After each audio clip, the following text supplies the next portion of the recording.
नमस्कार। ओम दुम दुर्गाय नमः। बहनों और भाइयों, मैं आचार्य तोषान एक बार फिर से आपके सामने और एक नए विषय के साथ। आज का विषय बहुत ही इंटरेस्टिंग, बहुत ही रुचिकर और ज्ञानवर्धक होने वाला है। आप ध्यान से सुने और कृपा करके मेरे चैनल को सब्सक्राइब भी करें, लाइक भी करें और वीडियो को शेयर भी करें, ताकि मैं आपके लिए अच्छे अच्छे वीडियो आने वाले समय में लाता रहूंगा। आपका सहयोग बना रहे, यही मैं आशा करता हूं। आज का विषय है राहु केतु का गोचर। राहु केतु का गोचर 30 मई 2025 को सुबह के वक्त होने जा रहा है। इस दौरान राहु कुंभ राशि में रहेंगे और केतु सिंह राशि में। अब आप में से बहुत से लोग यह सोचेंगे कि राहु और केतु का गोचर तो हो चुका 18 मई से। देखिए, इस विषय को मैं आगे बढ़ाने से पहले आप लोगों को बताना चाहता हूं कि राहु की गणना दो तरह से की जाती है। एक गणना होती है जिसको सच्चा राहु बोला जाता है, अर्थात ट्रू राहु, और एक मीन राहु अर्थात औसत राहु। औसत राहु के हिसाब से 18 मई को राहु केतु का गोचर हो चुका, लेकिन ट्रू राहु के हिसाब से 30 मई को सुबह में गोचर होगा। और अब इन दोनों में अंतर क्या है? ट्रू राहु यानी सच्चा राहु, यह राहु की आकाश में एक वास्तविक स्थिति है और इसकी गणना चंद्रमा की चंद्रमा का जो व्रत है उसका वास्तविक गणना के हिसाब से ही इसका गणना किया जाता है। और इसका उपयोग जो है रियल प्रेडिक्शन के अंदर में वास्तविक भविष्यवाणी के लिए किया जाता है, विस्तृत भविष्यवाणी के लिए इसका उपयोग किया जाता है। मीन राहु अर्थात औसत राहु, यह राहु की औसत स्थिति है। यह सरलीकरण के हिसाब से ठीक है और इसका उपयोग भी किया जाता है, लेकिन विस्तृत और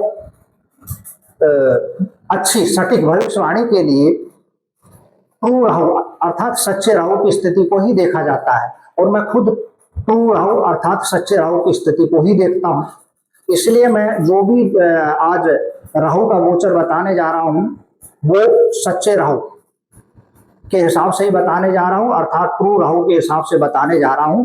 और इसका प्रभाव जो है 12 लग्नों में क्या पड़ेगा, 12 लग्नों में विभिन्न विभिन्न घरों में ये रहेगा, अलग अलग घरों में ये रहेगा, तो क्या असर पड़ेगा, किसके लिए ये गोचर जो है बहुत अच्छा हो सकता है, किसके लिए ये गोचर बहुत खराब भी हो सकता है, किसके लिए निम्न स्तर का हो सकता है। तो ये गोचर जो है ये लगन के हिसाब से होगा, तो इसको आप ध्यान से सुने।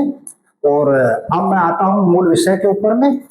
जैसा कि मैं बता चुका, राहु केतु का गोचर। राहु का गोचर कुंभ राशि में होगा और केतु का गोचर सिंह राशि में होगा। और यह गोचर 30 मई से होने जा रहा है, 30 मई सुबह में, 30 मई 2025। तो चलिए अब मैं इस गोचर के बारे में बात करता हूं। अपने गोचर के दौरान, यह गोचर 18 महीने के लिए होगा, यानी 1.5 वर्ष के लिए। और राहु केतु अपने गोचर के दौरान 3 बार अपनी स्थिर अवस्था में भी रहेंगे। पहली स्थिर अवस्था 24 जुलाई 2025 से लेकर के 7 अक्टूबर 2025 तक रहेगी और दूसरी स्थिर अवस्था 30 जनवरी 2026 से लेकर के 7 अप्रैल 2026 तक रहेगी। और जो तीसरी स्थिर अवस्था है वो 16 जुलाई 2026 से लेकर के 29 अगस्त 2026 तक रहेगी। हाँ, अब देखिए, मैं आगे बढ़ने से पहले एक स्थिति स्पष्ट यह कर दूं कि राहु केतु का प्रभाव नेगेटिव होगा या पॉजिटिव होगा, यानी शुभ होगा या अशुभ होगा, यह निर्भर करता है कि जन्म के समय में राहु केतु की स्थिति आपकी कुंडली में क्या थी। क्या वो आपके शुभ ग्रहों से संबंध रखते थे, क्या वो शुभ घरों में बैठे थे या अशुभ घरों में बैठे थे, या मुख्य कुंडली में ही जो है वो पीड़ित अवस्था में थे, या किसी अन्य ग्रहों को पीड़ित कर रहे थे, या जिस ग्रह की राशि में वो बैठे थे वो ग्रह कितना बलवान था या नहीं था, ये सब चीजें भी वहां पर देखनी चाहिए। केवल गोचर अच्छे घर में हो गया तो अच्छा रिजल्ट देगा या अच्छा परिणाम देगा, ये जरूरी नहीं है। तो सब स्थिति को ध्यान में रखना होगा। तो चलिए अब मैं एक एक लगन के हिसाब से बात करता हूं। पहले लेता हूं मैं मेष लगन। मेष लगन के लिए यह गोचर शुभ होने वाला है,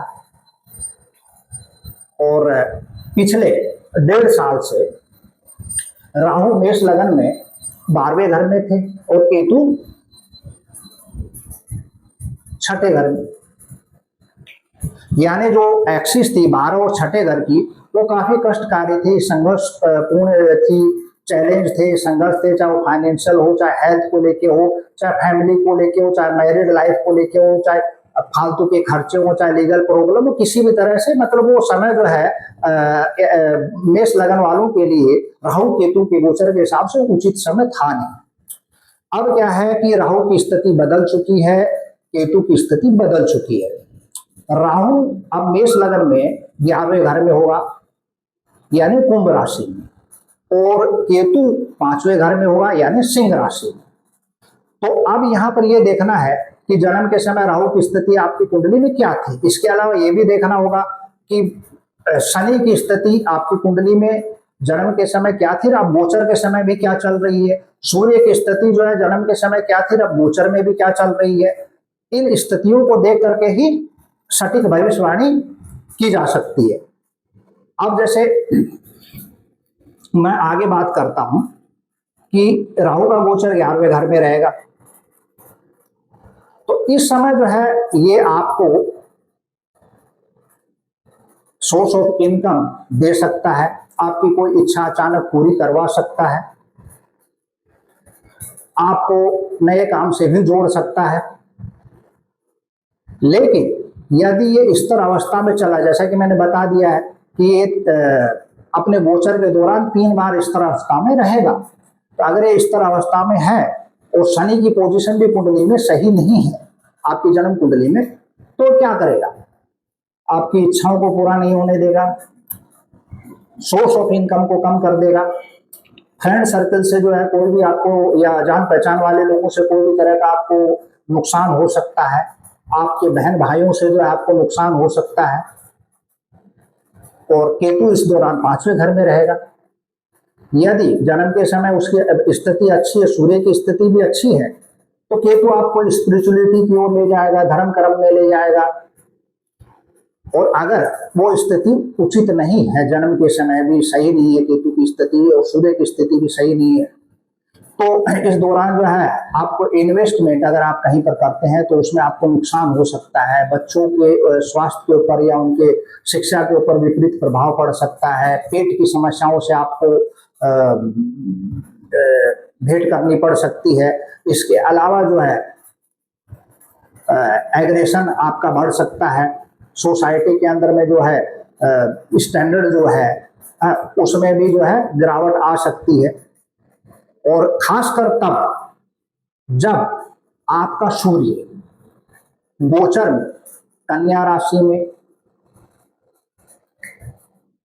वृश्चिक राशि में और मीन राशि में चल रहा होगा, तब आपको विशेष सावधानी बरतनी पड़ेगी। तो अब मैं आता हूं वृषभ लगन में। वृषभ लगन में राहु अपने गोचर में 10वें घर में और केतु 4थे घर में रहेंगे। अब केतु का गोचर 4थे घर में रहेगा तो ये स्पिरिचुअलिटी के लिए सही रहेगा। और राहु का गोचर 10वें घर में रहेगा तो ये नए नए काम से आपको जोड़ सकता है, काम के लिए आपको बाहर भी ले जा सकता है। आप अति इच्छुक, अति अभिलाषी हो सकते हैं काम को लेकर के, या नए काम के लिए आपको स्थानांतरण की जरूरत पड़ सकती है या बाहर भी आप जा सकते हैं। लेकिन अगर राहु और केतु अपनी स्थिर अवस्था में चल रहे हैं, जैसा कि मैंने बोल दिया पहले भी, स्थिर अवस्था 3 बार आएंगी, तो उस समय जो है आपके घर में पारिवारिक स्थिति थोड़ी सी गड़बड़ा सकती है, माँ के स्वास्थ्य पर विपरीत असर पड़ सकता है, संपत्ति को लेकर के कोई विवाद अचानक देखने को मिल सकता है, काम में प्रेशर देखने को मिल सकता है, या ऐसा भी हो सकता है कि काम के चलते कुछ गलत निर्णय ले लें या लालचवश कुछ गलत निर्णय ले लें और आपको नुकसान हो जाए। तो इस स्थिति का ध्यान रखना होगा। वैसे मोटा मोटी ये गोचर जो है ठीक रहेगा। अब आपको विशेष ध्यान रखना होगा, यदि आपका सूर्य गोचर तुला राशि में चल रहा है, धनु राशि में चल रहा है या मेष राशि में चल रहा है, तो उस दौरान आपको विशेष सावधानी रखनी पड़ेगी। अब मैं मिथुन लगन के ऊपर आता हूं।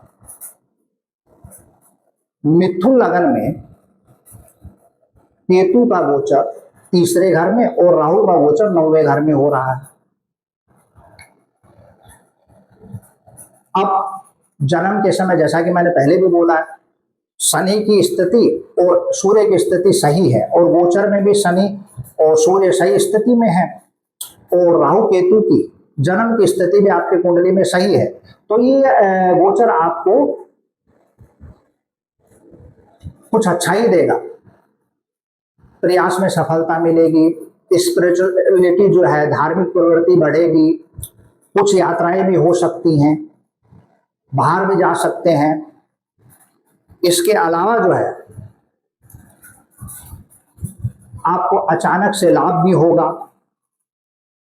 लेकिन यदि राहु केतु की स्थिति जन्म के समय आपकी कुंडली में स्थिर नहीं है, सही नहीं है, और आपके शनि और राहु का भी पोजीशन आपकी कुंडली में सही नहीं है, और गोचर के अंदर में राहु केतु अपनी स्थिर अवस्था में चल रहे हैं, तो आपको भी सावधानी बरतनी होगी। अब सावधानी किस तरह की? अपनी इच्छाओं को कंट्रोल में रखना होगा, नियंत्रण में रखना होगा, वैवाहिक जीवन को संभाल के चलना होगा, छोटे बहन भाइयों से तालमेल अच्छी तरह से बना के चलना होगा, पिता का साथ लेके चलना होगा, पिता के स्वास्थ्य का ध्यान रखना होगा। इसके अलावा अगर कहीं आप बाहर जाते हैं तो संभल कर करके यात्रा करनी होगी। अच्छा, अब अगर आपका सूर्य गोचर वृश्चिक राशि में, मकर राशि में या वृषभ राशि में चल रहा है, तो उस समय आपको विशेष सावधानी बरतनी पड़ेगी। हड़बड़ी में कोई काम ना करें, और खासकर तब जब राहु केतु आपकी अंतरदशा या प्रियंतर दशा में चल रहे हों। अब मैं आता हूं कर्क लगन के ऊपर। कर्क लगन में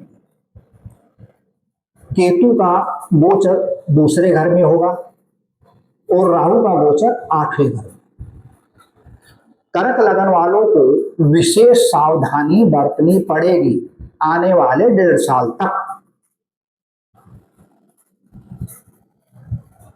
राहु का गोचर 8वें घर में है। अगर कुंडली में जन्म के समय राहु केतु की पोजीशन अच्छी है, शनि और सूर्य की पोजीशन भी अच्छी है, तो आपको थोड़ा बहुत कृपा दृष्टि जो है राहु केतु की आपके ऊपर हो सकती है। और यदि जन्म की कुंडली में ही आपके राहु केतु की स्थिति अच्छी नहीं है, शनि की स्थिति अच्छी नहीं है और सूर्य की स्थिति भी अच्छी नहीं है, तो यह समय आपके लिए काफी संघर्षपूर्ण होने वाला है। आपको चारों तरफ रुकावटों का सामना करना पड़ेगा।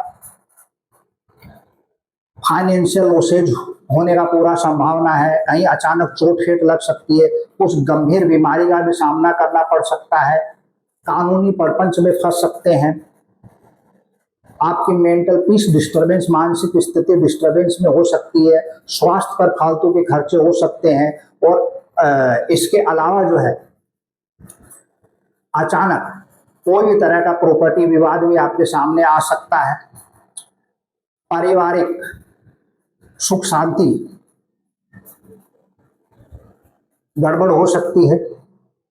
अचानक परिवार में किसी सदस्य को मृत्यु तुल्य कष्ट भी हो सकता है। अब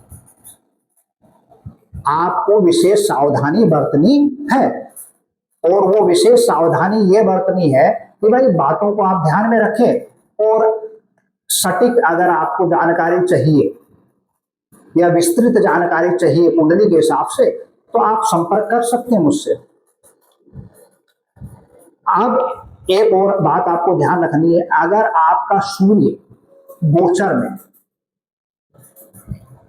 धनु राशि में चल रहा है, कुंभ राशि में चल रहा है या मिथुन राशि में चल रहा है, तो उस समय आपको विशेष सावधानी रखनी पड़ेगी, अपने स्वास्थ्य की भी, परिवार की भी, आर्थिक स्थिति की भी, और वाहन दुर्घटना वगैरह जो है वो भी हो सकते हैं, तो उसको भी आप सावधानी से ही आप चलाएं। अगर चलाते हैं तो, और नहीं चलाते हैं तब कोई दिक्कत नहीं है, फिर भी सावधानी रखें, आते जाते हुए, यात्रा करते हुए सावधानी रखें। अब मैं चलता हूं सिंह लगन में। सिंह लगन के लिए यह समय थोड़ा राहत का है। पिछले 1.5 साल से सिंह लगन में राहु की स्थिति 8वें घर में थी और केतु की स्थिति दूसरे घर में थी, तो उस दौरान जो है पारिवारिक चिंताएं भी थी, पारिवारिक विवाद भी थे, अड़चने भी काफी आई, मानसिक स्थिति भी गड़बड़ाई, फाइनेंशियल लॉसेज भी हुए। लेकिन अब राहत की बात है, क्योंकि राहु का गोचर अब कुंभ राशि में अर्थात सिंह लगन वालों के 7वें घर में हो रहा है, और केतु का गोचर पहले घर में हो रहा है। लेकिन मैं यहाँ पर एक चीज जो मैं पहले भी बता दिया हूं कि आपको ध्यान रखनी होगी कि इसका पूर्ण लाभ तभी मिलेगा जब जन्म की कुंडली में राहु केतु की स्थिति सही है, शनि की सूर्य की स्थिति सही है, और राहु केतु अपनी स्थिर अवस्था में नहीं चल रहे हैं, तो ही इस दौरान जो है आप बाहर की यात्रा कर सकते हैं, प्लेजर ट्रिप कर सकते हैं, घूमने फिरने बाहर जा सकते हैं, धार्मिक प्रवृत्ति आपके अंदर बढ़ सकती है, कुछ नया कार्य आप कर सकते हैं, सोर्स ऑफ इनकम आपकी बढ़ सकती है, हेल्थ में सुधार होगा। लेकिन कुछ सावधानी भी रखनी पड़ेगी आपको, क्योंकि राहु का गोचर आपके 7वें घर में है और शनि गोचर में आपके 8वें घर में चल रहे हैं। तो आपको ध्यान रखना है अपने जीवन साथी के स्वास्थ्य का, जीवन साथी से अनबन ना हो इस बात का। पार्टनरशिप बिजनेस में अगर आप हैं तो सावधानी से आगे बढ़ते रहें, और अगर नया बिजनेस पार्टनरशिप का आप करना चाहते हैं तो अभी ना करें, नहीं तो नुकसान हो जाएगा। और किसी भी प्रकार की कानूनी स्थिति से आप बचें। कहने का मतलब कानूनी स्थिति चाहे वो बिजनेस को लेके हो या परिवार को लेके हो या जीवन साथी को लेके हो, तो उससे आप बच के रहें। अच्छा, अब लेकिन विशेष जो है बात आपको ये भी यहाँ पर ध्यान रखनी पड़ेगी कि अगर सूर्य का गोचर आपकी कुंडली में मकर राशि में है, मीन राशि में है, वो सूर्य तो गोचर करता रहता है, सूर्य तो बदलता रहता है अपनी स्थिति लगभग महीने भर में एक बार। तो अगर सूर्य का गोचर मकर राशि में है, मीन राशि में है, या फिर सूर्य का गोचर कर्क राशि में है, तो उस दौरान आप विशेष सावधानी बरतें। अब मैं आता हूं कन्या लगन के ऊपर। कन्या लगन वालों के लिए केतु का गोचर 12वें घर में हो रहा है, सिंह राशि में, और राहु का गोचर कुंभ राशि में यानी 6ठे घर में। यह गोचर कहीं से भी अच्छा नहीं है। सिंह लगन कन्या लगन वालों को विशेष सावधानी रखनी पड़ेगी। यदि जन्म के समय राहु केतु की स्थिति उनकी कुंडली में अच्छी नहीं है, सूर्य की और शनि की स्थिति अच्छी नहीं है, वो कमजोर अवस्था में है या किसी कुंडली के नेगेटिव ग्रह से पीड़ित है, शक्ति में ही नहीं है, तो यह गोचर उनको संघर्ष कराएगा। अब इस गोचर के दौरान जो है क्या हो सकता है, मेंटल पीस डिस्टर्बेंस हो सकती है, मानसिक सुख शांति खो सकते हैं आप, अचानक आपको नुकसान होंगे, हेल्थ समस्याएं आ जाएंगी, चोट हेट का सामना करना पड़ सकता है, कानूनी चीजों का सामना आपको करना पड़ सकता है, वाद विवाद में फंस सकते हैं, अचानक घर बैठे कोई भी झगड़ा आ सकता है आपके पास में। इसके अलावा काम में दबाव महसूस करेंगे ही करेंगे। फाइनेंशियल लॉसेज जो है होने का पूरा चांस है, खासकर उस समय जब राहु केतु अपनी स्थिर अवस्था में चल रहे होंगे या फिर राहु केतु की दशा या अंतरदशा में आप चल रहे होंगे, तो इसका निर्णय कुंडली देख के ही किया जा सकता है। आपको ध्यान रखना पड़ेगा, माता का स्वास्थ्य भी गड़बड़ हो सकता है, प्रॉपर्टी संबंधित विवाद में भी आप पड़ सकते हैं, चोरी से या आग से नुकसान हो सकता है, सावधानी आपको बरतनी पड़ेगी, कर्जा पानी काम के लिए लेना पड़ सकता है, तो लेने से बचें, ये ज्यादा अच्छा है।